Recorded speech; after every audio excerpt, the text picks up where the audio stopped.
Sylvette voudrait savoir pourquoi dans l'expression « à l'envie », envie ne prend pas de « e ». C'est vrai? On a envie d'en mettre un quand même, hein?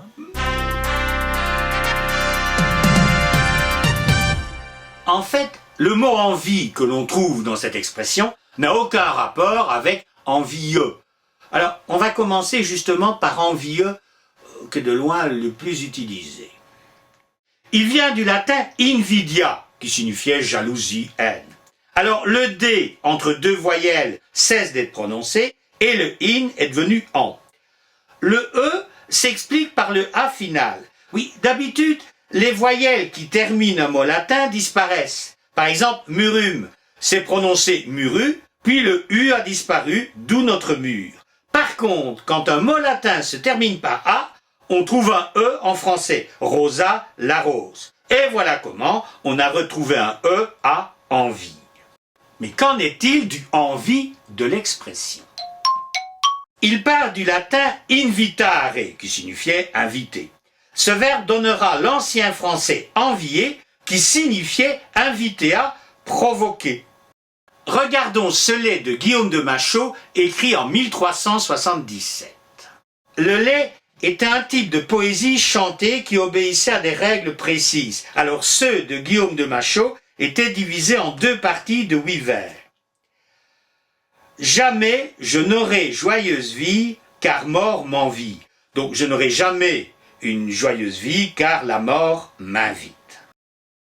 Notons qu'à l'époque, le verbe envier que nous connaissons, que nous utilisons, j'envie quelqu'un, existait déjà. Encore un peu, on aurait dû se farcir 2 homonymes de plus. Heureusement, envier dans le sens d'inviter disparaît. Mais avant de partir, il a laissé un déverbal. Un déverbal est un nom qu'on crée à partir d'un verbe. Par exemple, avec le verbe crier, on fait le déverbal cri, le nom cri. Envier, envie. Alors envie s'écrit sans E parce que le déverbal, ça consiste en général à enlever le R, comme c'est le cas de crier qui devient cri. On trouve envie dans un livre attribué à Henri de Ferrières.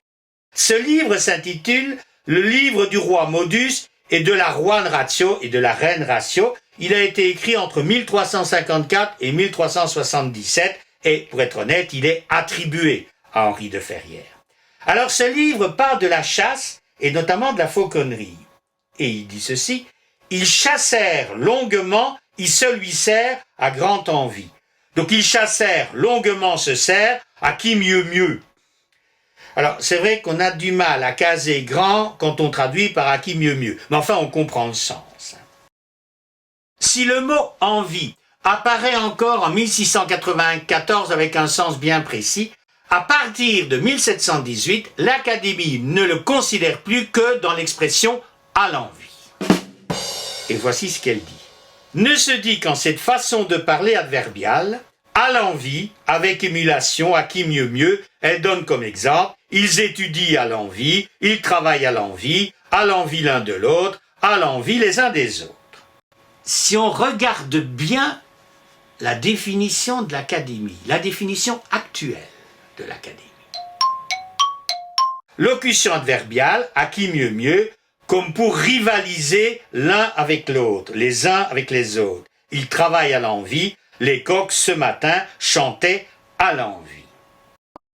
À l'envie signifie à qui mieux mieux avec une idée de compétition. Il faut lui éviter de lui donner le sens du mot envie, qui voudrait dire comme on le souhaite, comme on aimerait bien. C'est à éviter. D'ailleurs, l'Académie précise sur son site, si l'on dit « les coqs chantent à l'envie », on entend par là qu'ils rivalisent entre eux, et non qu'ils chantent au gré de leur humeur.